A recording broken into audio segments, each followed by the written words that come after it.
پاکستانی جا رہا تھا، ٹرین میں سفر کر رہا تھا ایک چائنیز کے ساتھ. تو پاکستانی تاجروں کا دماغ بہت تیز چلتا ہے. تو ایک چائنیز کے مچھر آ کے بیٹھا. چائنیز دنیا کی ہر چیز کھا لیتے ہیں، چائنیز نے اٹھایا اور کھا لیا. اب پاکستان نے بولا یار ادھر تو مچھروں کا بزنس بھی ہو سکتا ہے. تو پاکستانی کے مچھر آ کے بیٹھا، اس نے پکڑا اور چائنیز سے بولا کتنے کا خریدے گا. تھوڑے سے چٹکلے چلتے رہتے ہیں، ان کا موضوع سے تعلق تو نہیں ہے لیکن تھوڑا سا آپ کا دل اس میں لگا رہے کہ وہ ایک جو چوہا جو ہے نا، چوہا، اس نے ایک ہاتھی کو دریا میں نہاتے ہوئے دیکھا. السلام علیکم، خیریت سے آپ؟ تو ہاتھی کو دیکھا دریا میں نہاتے ہوئے.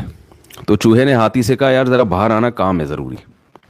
تو ہاتھی نے کہا بھائی میرے لیے باہر آسان نہیں ہے، میں گھنٹوں لگیں گے، میں ہاتھی ہوں، کوئی مذاق نہیں ہوں. چوہے نے کہا نہیں، بہت ہی اہم کام ہے، تھوڑی دیر کے لیے آپ کو باہر آنا پڑے گا. اب بیچارہ اتنی مصیبت سے باہر نکلا. چوہے نے کہا بس ہو گیا کام، واپس جاؤ. ہاتھی نے کہا بھائی کیا ٹینشن تھی، مجھے اتنی مصیبت سے نکلا اور میں. چوہا کہہ رہا ہے بس میں یہ دیکھنا چاہ رہا تھا میرا انڈر ویئر پہن کے تو نہیں نہا رہے تم پہ. ٹھیک ہے نا، صحیح ہے. تو خیر ہاتھی انڈر ویئر نہیں پہنتا. کوئی بھی دنیا کا جانور ایسا نہیں ہے دنیا میں کوئی جو لباس زیبتن کرتا ہو، کیونکہ لباس کا تعلق کس سے ہے؟ تہذیب سے.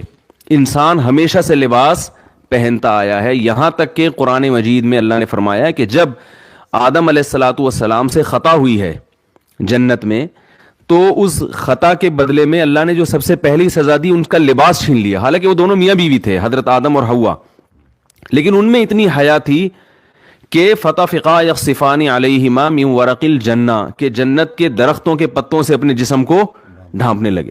تو پہلے دن سے اللہ نے انسان کے مزاج میں اور انسان کے فطرت میں کیا رکھا ہے؟ تہذیب. لباس کا تعلق کس سے ہے؟ تہذیب. ایک جاہل پیر تھے، جاہل پیر ہوتے ہیں نا اپنے مریدوں کو بس کھانے کھلانے کی ترغیب. انہوں نے کہیں کدو کی فضیلت پہ بیان کیا. کس پہ بیان کیا؟ کدو کی فضیلت. نبی صحیح حدیث ہے کہ رسول اللہ صلی اللہ علیہ وسلم کو لوکی اور کدو جو ہے نا یہ بہت پسند تھا. یہ صحیح حدیث ہے.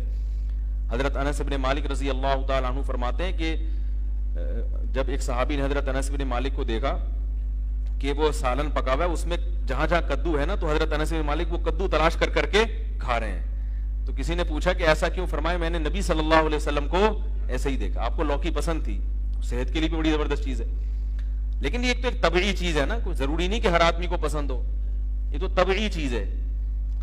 تو آپ وہ مولانا جو جاہل پیر تھے نا، انہوں نے اپنے مریدوں کو حدیث سنائی کہ کدو نبی نے کھایا، نبی کی سنت. جب کھانے کا ٹائم آیا نا، تو وہ جو مرید تھا اس نے کہا کہ حضرت میں آپ کے لیے کدو شریف پکا کے لے آؤں. اب کدو کے ساتھ کیونکہ سنت ہو تو شریف کا لفظ بھی ایڈ کر دیا کہ کدو اتنے فضائل سنے، تو حضرت میں آپ کے لیے کدو شریف پکا کے لے آؤں. وہ ان کے تو آسان خطا، یار اب ہمیں کدو کھلائیں گے. تو انہوں نے کہا یار ہم گناہگار لوگ ہیں، میرے لیے کوئی بغیرت سی مرغی پکا کے لے آؤ. ہم کیا ہیں؟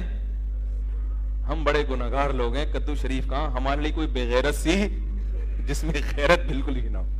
تو یہ جو فارمی چکن ہے نا، اس بیچارے کو کچھ پتہ نہیں. مجھ سے ایک دفعہ بقرعید میں کسی نے مسئلہ پوچھا کہ حاملہ گائے جو ہے نا، حاملہ گائے، اس کی قربانی جائز ہے؟ میں نے کہا ہاں جائز ہے. تو انہوں نے کہا اس بیچارے معصوم بچے کا کیا قصور ہے؟ وہ جو گائے کے پیٹ میں معصوم بچہ ہے اس کا کیا قصور ہے؟ تو میں نے کہا اس کی ماں بیچاری کا کیا قصور تھا جس کو ہم کاٹ رہے ہیں، اس سے کوئی اس کو کسی جرم کی سزا دی جا رہی ہے. تو جانور بیچارے کا کوئی قصور تھوڑی ہوتا ہے کہ جو ہم اس کو کاٹ کے کھاتے ہیں. وہ اللہ نے بنایا کس کے لیے؟ ہمارے لیے. چٹکلا سناتا ہوں نا، کئی بار آپ سن چکے ہیں. وہ ایک بچے نے، ایک مس تھی، انہوں نے وہ بچے بیٹھے ہوئے تھے، اسٹوڈنٹس بیٹھے ہوئے تھے، ان سے معاہدے لیے کہ دیکھو بیٹا پکا وعدہ کرو، پکا وعدہ کرو کہ پان گٹکا نہیں کھاؤ گے. انہوں نے کہا میس پکا وعدہ پان گٹکا نہیں کھائیں گے. بیٹا پکا وعدہ کرو چوری نہیں کریں گے. میس کبھی بھی چوری نہیں کریں گے. ہر چیز پہ وعدہ کر رہے تھے، سارے معاہدے کروا لیے، ملک کی خدمت کریں گے، یہ کریں گے، وہ کریں گے، ایمانداری سے جہاں بھی جائیں گے ایماندار. آخر میں کہا کہ بچوں پکا وعدہ کرو لڑکیوں کا پیچھا نہیں کریں گے. بچوں نے کہا پکا وعدہ لڑکیوں کا پیچھا نہیں کریں گے. اب بچوں جو ہے نا اندر وعدہ تو کر لیا. اب مس نے کہا اچھا پکا وعدہ کرو ملک پر جب جان دینے کی باری آئی تو جان دیں گے. انہوں نے کہا دے دیں گے، ایسی زندگی کا کرنا بھی کیا ہے ہم نے. جب جان دینے کی باری آئے گی تو کیا کریں گے؟ جان دے دیں گے. زندگی کو بچا کے کرنا بھی کیا ہے. میں تو ایک جگہ حیران ہو گیا, ہم کہیں جنگل میں گئے تفریح کے لیے, تو مجھے تھوڑا سا شوق ہے مختلف لوگوں کا انٹرویو لینے کا, ان کا کلچر کیا ہے. تو میں نے دیکھا کہ اب ہمارے کیمپ کے قریب 2 ذرا ایجڈ سی خواتین تھیں, تو میں نے کہا چلو ان سے تھوڑا سا انٹرویو لوں, یہ خیمے میں کیا پکا رہی ہیں. ہم وہاں قریب گئے تو وہ کچھ مچھلی ڈال کے اور کچھ پکا رہی تھی. تو تھائی زبان میں ایک ترجمہ کرنے والے میرے ساتھ موجود تھے, تو وہ انہوں نے بتایا کہ یہ مفتی صاحب ہیں, ہمارے عالم ہیں, یہ آئے ہیں, یہ آپ سے انٹرویو لینا چاہتے ہیں. میں نے ان سے پوچھا آپ کیسے رہتے ہیں, کیا کھاتے ہیں, تو گپ شپ ہوئی. تو پھر جب انہوں نے تعارف کروایا نا کہ ہمارے عالم ہیں یا مذہبی رہنما ہیں, تو پھر وہ کہنے لگیں خواتین کہ آپ, وہ تھیں تو بدھسٹ تھیں, تو انہوں نے کہا آپ ہمارے لیے گاڈ سے دعا کریں کہ اللہ ہمیں اولاد دے دے. تو میں نے کہا یہ دونوں لیڈیز کے اولاد, یعنی شاید ہمیں سے مراد ہو, ان کے میاں کہیں اور رہتے ہوں گے, دونوں کی اولاد نہیں ہوئی. تو میں نے کہا کہ وہ کیا مطلب آپ دونوں کے, یعنی شوہر کہاں ہیں؟ تو پتہ چلا کہ یہ ان کا شوہر ہے اور یہ کیا ہیں. تو مجھے تو, میں نے ان کو, ویسے وہ اردو سمجھتے بھی نہیں تھے, میں نے تھوڑا مزاق کیا, میں نے کہا اسی وجہ سے تو اولاد ہو نہیں رہی. بھائی اولاد کے لیے ایک کا عورت ہونا تو دوسرے کا مرد ہونا, یہ تو دونوں فرشتے بھی کنفیوز ہو رہے ہیں کہ یار یہ کیا مسئلہ ہوا کیا ہے. ٹھیک ہے کہ بھائی ان کو اولاد اللہ کی طرف سے دے کیسے ہم. تو ایسے عجیب فیشن ان لوگوں کے کہ مرد نظر نہیں آتا اور عورت نظر نہیں آتی. تو اسلام نے حکم دیا کہ مرد ہو تو حلیہ کیسا ہونا چاہیے, یہ نیچر ہے بھائی, مرد بن کے رہے اور عورت بن کے رہے. وہ ایک آدمی کسی کے یہاں رشتہ, بیان ختم ہو گیا, جو جانا چاہیں جا سکتے ہیں. ایک آدمی کسی کے گھر میں رشتہ لینے کے لیے گیا, تو وہ لڑکی کے ابا نے نا, جو لڑکا آیا تھا رشتہ لینے کے لیے, اس کے سامنے چائے اور بسکٹ رکھ دیے. اب وہ لڑکا وہ ڈبو کے کھا رہا ہے نا, تو لڑکی کے والد نے بولا کیا ہے, اس کو تو تمیز نہیں ہے کھانے کی, تو انکار کر دیا رشتے کا.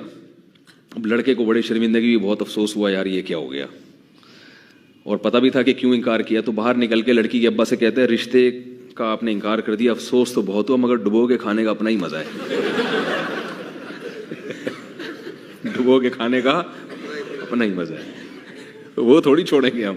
اور حقیقت ایسے ہے, حقیقت ہے, چائے بسکٹ رکھے ہو نا, میرا اپنی ظاہر بھی ہے کہ ڈبو کے کھانے کا شرم تو آ رہی ہوتی ہے انسان کو, لیکن جو مزہ آتا ہے ڈبو کے کھانے میں, وہ بغیر پاپے جتنا ڈبو کے کھانے میں مزہ آتا ہے. تو بسکٹ ہو کوئی بھی چیز ہو, ڈبو کے کھانے کا بہرحال اپنا مزہ ہے. تو اب کوئی بھی, میں کہیں جاتا ہوں نا, کوئی لوگ چائے بسکٹ رکھ دیتے ہیں زبردستی کے کھا وہ لو, تو پھر میں ڈبو کے ہی کھاتا ہوں, اور میں بولتا ہوں بھائی ڈبو کے کھانے کا اپنا مزہ ہے. آپ کو لگے گا مفتی صاحب کیا کر رہے ہیں, بھائی ہم آپ کی وجہ سے مزہ تھوڑی. جب مدرسے گئے نا, تو ایک تو ملا کے لفظ سے بھی ایک وحشت ہوتی تھی, اوپر سے مدرسے گئے تو انہوں نے ظلم یہ کیا کہ ٹینڈ کرانے کا حکم دے دیا. پہلے ہی ہم کالج کی لائن میں, وہ ہر وقت جو ہے نا, وہ کہیں گلاس نظر آتا تو بالوں کی پف بنا رہے ہیں, یہ کر رہے ہیں, وہ کر رہے ہیں. ایک تو اتنی بڑی قربانی دی کالج لائف کو چھوڑ کر, وہ عیاشیوں کو چھوڑ کر. ایک حضرت کا مدرسہ بھی ایسا تھا, 8 طلبہ تھے اس وقت ٹوٹل, کوئی بڑا مدرسہ بھی نہیں تھا. تو اس میں جانا ایک, میں سمجھتا ہوں اللہ نے قربانی لے لی, اور اوپر سے آرڈر کیا آیا کہ یہ کیا کرا دو, بڑا طبیعت پہ شاک گزرا. گھر میں جائیں گے تو گھر والے اور مذاق اڑائیں گے, لوگ بھی, دوست احباب بھی, یار کیا بنا کے. اس لیے میں مدرسوں میں ٹینڈ کرانے کے بہت زیادہ خلاف ہوں. اور یہ جو میں نے بال رکھے تھے نا 8-10 سال, زلفیں, یہ اس ٹینڈ کے احتجاج میں رکھی تھی. جیسے ہی مدرسے سے فارغ ہوئے بال چھوڑ دی. لیکن کیونکہ گنجوں کا مذاق اڑایا تو اس کی سزا ہے کہ آج میں خود خیر وہ ٹینڈ تو میں نے کرائی, دوبارہ رکھ لیں گے بال انشاءاللہ. تو ان دنوں میں جب ہم روزانہ, یعنی ہر تھوڑے دن کے بعد آرڈر آتا تھا کہ ٹینڈ کرا لو, تو ایک دن میں افسردہ بیٹھا ہوا تھا, تو ایک طالب علم تھا, اس نے مجھے ایک شعر سنایا تو بڑی تسلی ہوئی.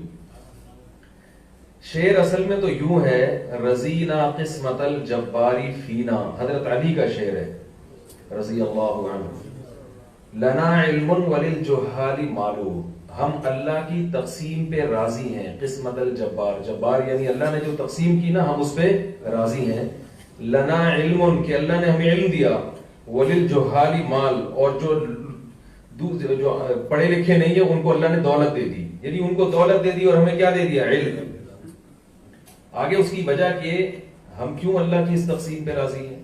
فَإِنَّ الْمَالَ يَفْنَى عَنْ قَرِيبٍ وَإِنَّ الْعِلْمَ يَبْقَى لَا يَزَالُ، اس لیے کہ مال عن قریب فنا ہونے والا ہے اور علم ہمیشہ باقی رہنے والا۔ تو اصل شعر یوں تھا، تو اس طالب علم نے اس کو چینج کیا، جب بار بار اس طرح پھر رہا تھا نا، سر پہ ٹنڈ ہو رہی تھی، تو تسلی کے لیے بھی شاعری کہی جاتی ہے نا، اپنا غم ہلکا ہو جائے، تو اس نے کہا کہ یہ شعر یوں ہونا چاہیے، رضینا قسمت الجباری فینا لنا ٹنڈن وللجہال بالو، کہ ہم اللہ کی اس تقسیم پہ راضی ہیں کہ ہماری ٹنڈ اور جاہلوں کے سر پہ بال۔